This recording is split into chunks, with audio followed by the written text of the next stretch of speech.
And good evening, and welcome once again to the Shadow Gallery. I am, as always, your host, James Donnelly, and tonight is a special episode of the Shadow Gallery in which I didn't think that I'd be doing this week because I actually forgot, which is really strange of someone like me to do.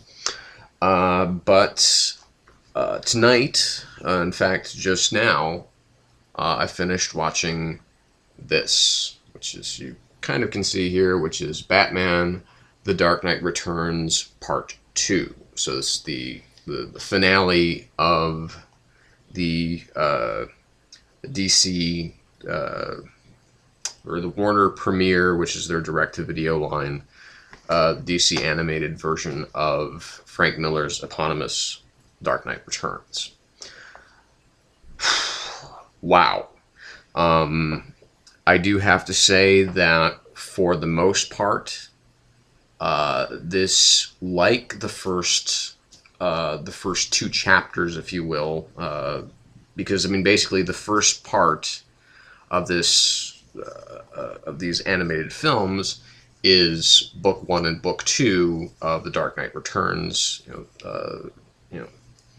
Which is, first chapter being The Dark Knight Returns, second chapter being Dark Knight Triumphant, in which basically it's Batman versus the mutants. Now this is Batman, it's Hunt the Dark Knight, which is Batman versus the Joker, and then book 4, which is The Dark Knight Falls, which of course is Batman versus Superman.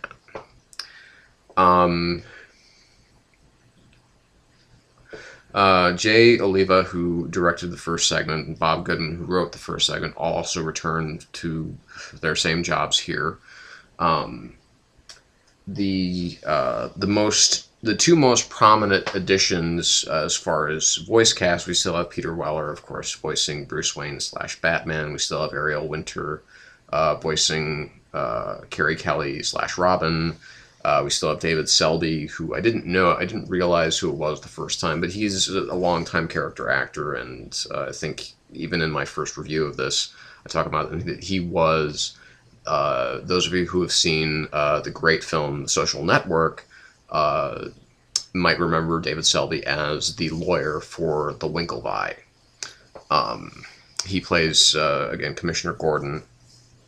But the two most prominent additions to the voice cast are Michael Emerson from Lost and Person of Interest as the voice of the Joker, and Mark Varley, who you may or may not remember from the TV series of the Human Target, who played Christopher Chance on that, which was a show that I really liked, but unfortunately, of course, if I like it, it's almost doomed to, if it's something that I really enjoy, but just kind of enjoy, it's something that almost seems doomed to failure at this point in time. So that only lasted for 2 seasons, but it was a really good show for those of you who didn't catch it.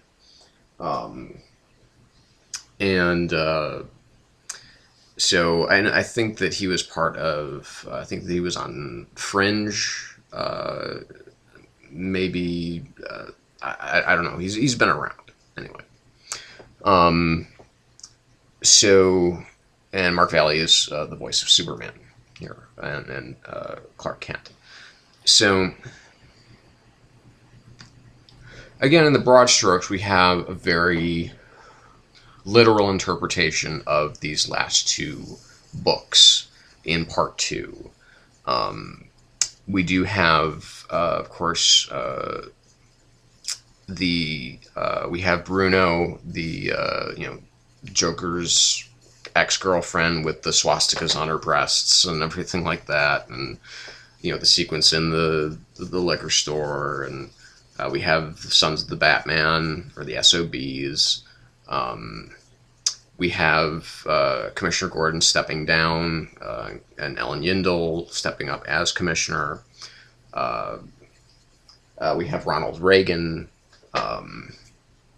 So it's nice that they didn't really try and update it in any way to bring it more into the 21st century, that they very much left it in the time that it was published, back in 1986. And, you know, we have ultimately, you know, the Joker's appearance on the David Endocrine show, and David Endocrine, hilariously enough, of course, does not look like David Letterman in this. He just kind of looks like a generic TV host, but is actually voiced by Conan O'Brien, which I thought was just a neat little touch there. And, of course, Michael McKean returning as Dr. Walper, and does a really, really nice job here. There's some stuff, of course, that's missing, because they did, at points, really kind of tone the violence down, and other points they really amped it up. It's kind of a strange blend that they did here. Peter Weller, who I think did a commendable job in the first one, I think is he's too monotone. There's no real emotion to his voice. So that's really kind of one of the drawbacks, unfortunately, to this one, because it is at, I think, kind of its most emotional high points in this finale here, with his final confrontation with the Joker and his final confrontation with Superman. This is, you know, a man who he's been pushed to a certain point. Now, of course, as in the first part, we had the writers have, to a little bit to my chagrin, have abandoned the internal monologue of the separate characters, but added that internal monologue for the characters into actual dialogue. Sometimes it works, sometimes it doesn't. I'm glad that they at least left the moment in where Batman is thinking, when he's going to confront the Joker for the last time, that, you know, they left the line in about, "There's nothing wrong with you that I can't fix with my hands." You know, it's such a great line, and it's so eminently Miller, that I felt if they didn't keep it somehow, that it was actually going to lessen that conflict. Now, Michael Emerson as the Joker is fantastic. He is awesome. He is exactly the embodiment of what the older Joker would be like. Now, I mean, I love Mark Hamill. I think that he's great. He's obviously the premier animated Joker, video game Joker, whatever. But for this particular piece, having someone like Michael Emerson, you know, and his kind of, you know, his almost... It's hard for me to say, because obviously as Benjamin Linus, you thought of him as this slimy, sleazy, duplicitous little fuck. But as Harold Finch on Person of Interest, he's just kind of a timid, a bookish man. And so he definitely went more into Ben Linus mode, where, you know, you kind of feel that, you know, his delivery is so kind of silky, but there's like this ooze on it that just kind of like oozes scumbag. The one part that I was surprised that they kept in was the killing of everyone at the David Endocrine show. That was something that I thought that they might try and tone down, at least not show it quite as viscerally, but they do show kind of everybody dying rather horribly. The one part, of course, they did cut, which just, you know, I can totally understand that, is when Batman and Robin are flying to the fairgrounds, and Joker and his, you know, huge fat compatriot have been giving away the free cotton candy to all the Boy Scouts, and then all the Boy Scouts are on the ground dead. That's not something that exists in this version. You do see him giving away cotton candy, but it only seems to be him just basically kind of making an appearance. The Joker-Batman fight is incredibly vicious and visceral, especially when the Joker is kind of running through the Tunnel of Love and blowing everybody away. I mean, that part is really... I was kind of shocked that they made that so visceral. I mean, because it's incredibly violent and it's incredibly dark. This is definitely not something for kids. It does toe the PG-13 line pretty thinly at that point in time, I thought. I felt it was too... I mean, I shouldn't say it was too vicious. I mean, it would be too vicious for kids, obviously. It was almost too vicious for a PG-13 rating because it was really violent.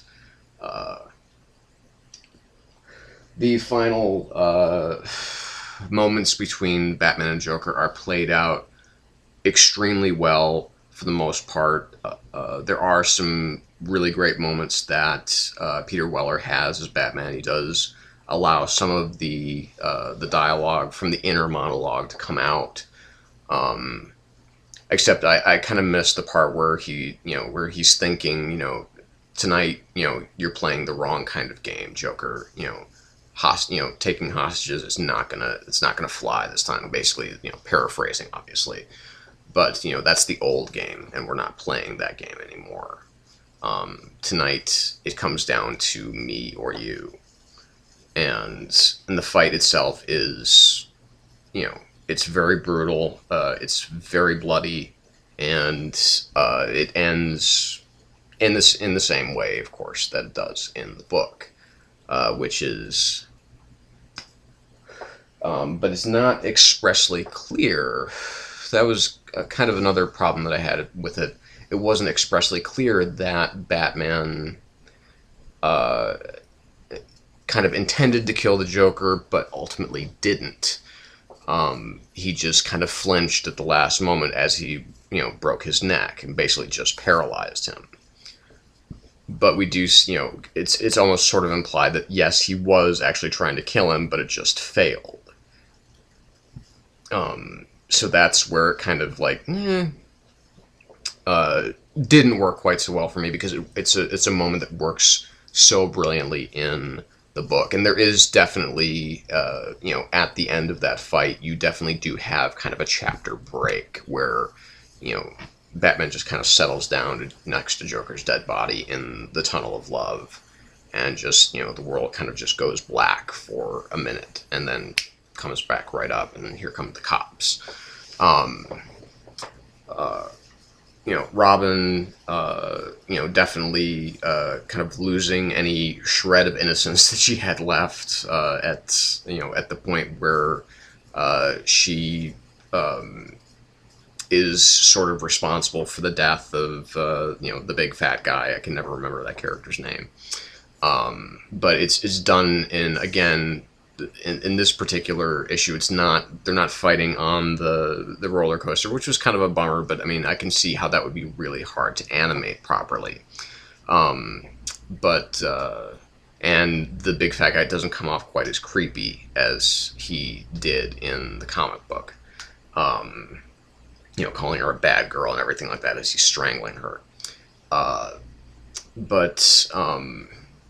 Once we do get that chapter break, then it's basically, we have the Nuke, the Coldbringer, and we have what I thought to be a really brilliant moment, which is where Superman, you see, and it's very, very Miller-esque. It's like they literally took it right from the page, where Superman is kind of caught in the maelstrom of the nuclear explosion, and he kind of plummets back down to Earth, and he grabs the flower, that has, of course, the power of the sun. So he is able to kind of get his abilities back. So I'm really glad that they left that moment in, because it is horrifying to see Superman like that, even for the briefest of times. But then, to kind of come back, because no matter what you think, he's still a hero. But I mean, ultimately, again, this is very much a deconstruction of both of those characters' mythologies. Is that Superman is essentially he is a stooge, or as in one of the bonus segments that's on the disc, where they have a discussion about Superman versus Batman. That basically he's just kind of the war machine, if you will, of the president. And he, is definitely not shy about killing anymore. He's laying waste to tanks and aircraft carriers and planes, and he's probably kills more people than the Joker, as again in that particular bonus feature that somebody did point out. And that bonus feature is really cool too, because you have Grant Morrison is there for a bit. Denny O'Neil is featured very prominently, of course. Michael Uslan, who is he's like the Batman guy. If there ever were an expert on Batman, it's Michael Uslan, because he's executive produced every iteration of the Batman on screen since going back to the Burton film. So I mean, even kind of being part of the Batman animated series, of course, all of the direct-to-DVD Batman films, and of course even through The Dark Knight Rises. And this is one of those things that does reinforce in that final chapter sort of where a lot of aspects of The Dark Knight, the actual film, The Dark Knight, the second film of the Nolan trilogy, came from, as far as the inherent goodness of people, because when the jet airliner crashes in the middle of Gotham and the whole neighborhood is on fire, and both Batman and Jim Gordon kind of appeal to everybody's humanity in the midst of all of this chaos and the looting and the beating of each other and everything like that. You do have the mutants breaking free, which is mostly cut. You do have the great moment, of course, which Batman does arrive on the horses, and on the horse and with the horses, and he takes the main kind of SOB's gun away and snaps it in half, and this is the tool of a coward. Our weapons are quiet and precise, and in time I will teach you to use them.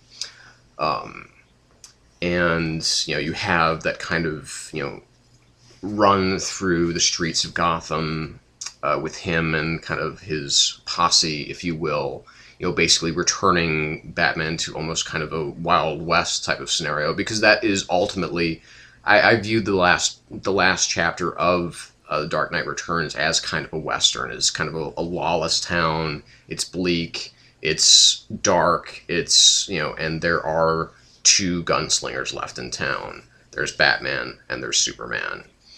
Batman answering to only himself and only his own authority, which is that of justice, and Superman, of course, answering to what he believes to be his higher authority, which is that of the president. And then you have, Oliver Queen, of course, coming in for a bit, as he did in the book. You have the pill, 1 hour.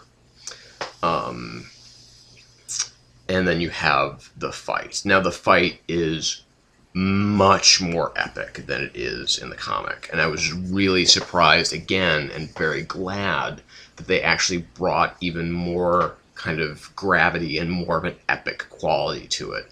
Because the strength that Batman has in this armor that he's made and all the weapons that he's using and so on and so forth is so much more brought to bear in this animated version. It extends the fight a lot longer. You get a real sense of time going on, and you do get some of those great moments in the dialogue. Basically, when Batman is kind of thinking, I want you to remember, Clark, in your most private moments in the years to come, I want you to remember the one man who beat you.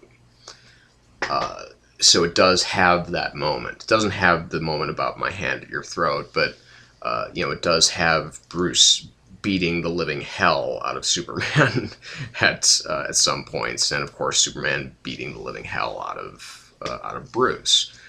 It's the epic quality of that fight, and just of the whole film here is really, really, really enhanced by the music of Christopher Drake, who also did a brilliant job of composing the music for the first part. It is even much more so in the second part. It like kind of just, it raises all of your emotions to like their highest level. I mean, it's not oppressive in any way, shape, or form, because you are just able to enjoy the visuals, but that music that he composed for this whole film, and especially in this final fight, you're like, oh my god, I mean, I know what's coming, but I mean, I'm really excited about where, almost to a point where I'm not sure anymore, and you do have essentially the final moments, of course, of the book remain very much intact. It starts a little bit differently than it might otherwise, but you do have kind of the redemption of Clark in Bruce's eyes. Basically kind of saying, as long as we, you have your story to sell back to the president that yes, he's dead, and as long as I can stay quiet and underground, we won't have to square off again. And that ultimately is kind of, because obviously, for a long time, Batman and Superman have been friends, but they've also been adversaries at many points in time. And there is, there's no real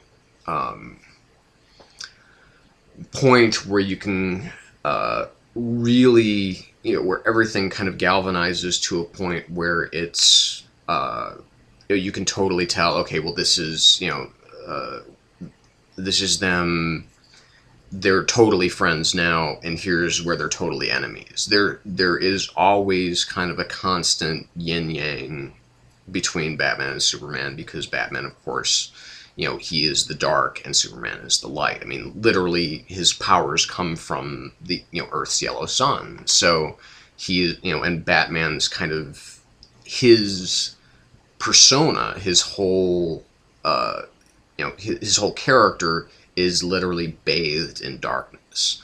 So it's, to have these two have this very, opposite ends of one coin at each other, to have them kind of always have this uneasy alliance that sometimes results in them working together and sometimes results in them clashing. And again, Miller's deconstruction of society, of the media, still remains very intact. The military, the government, everything, remains very, very intact. We get the feeling that, and also his deconstruction of Batman, essentially, as kind of someone who is not psychotic, but someone, or a sociopath, but who is so caught up in his own obsession that it literally drives him to the point of death.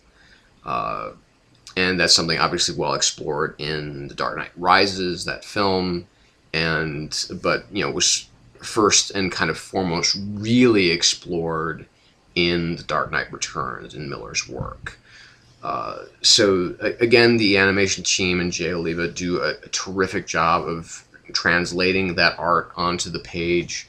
Sometimes the colors seem a little bit too vivid. I would have maybe at some points preferred that they were a little bit more muted. But but when it's bright, it's usually like it's like a red. That's usually like the brightest color that we get. So it's, the skies are very cloudy, it's, except kind of in the moments with Superman, because, him against a bright backdrop, of course, it's just more setting for the, for his character. So, I mean, it makes perfect sense. So, I mean, it has pretty much all the moments that you want it to have. It does them with a great deal of panache, a great deal of style, a great deal of care, and above all, it does it with a great deal of punch. So I mean, this was better than the first one. I would say, the first one I gave kind of more of a 4 out of 5 to. This is it's a soft 5 out of 5. It's more of a 4.75 out of 5 because it's almost perfect in the way that it is successfully translated the comic book onto the screen, and in the impact that it gives you. So I just wanted to touch base with you all and let you know what I thought about this. Definitely something that I would recommend. Worlds better than Batman Year One. I think they just really kind of dropped the ball on that. Like I said, Peter Weller is kind of, I would say, kind of the weak link here. Mark Varley does a really good job as being Superman's voice. But there's, not a whole lot for Superman to do or to say, except to sound, authoritative and strong. And Mark Varley is very good at portraying that. So, again, this was just really, really, really, really well done. So I would say that this is pretty awesome. So, if you haven't gotten part 1, definitely go get part 1. It's really good, but part 2 is even better. So that is my review of The Dark Knight Returns Part 2. So thanks for watching. If this is your first time here, please feel free to subscribe. If you're just come here because you saw The Dark Knight Returns review segment, then welcome. Most of my videos are long, so I do tend to go into a lot of depth, and I read a lot of books on my weekly review show, which is called New Comics, Bitches! So, again, if it's your first time here, please feel free to subscribe. Thumb it up, thumb it down. Tell me what you think about it in the comment section below. Tell me what you think about my review. And so we're done. So this is a short one, but even though it's only on one thing. So thank you again for watching. Again, I'm James Donnelly.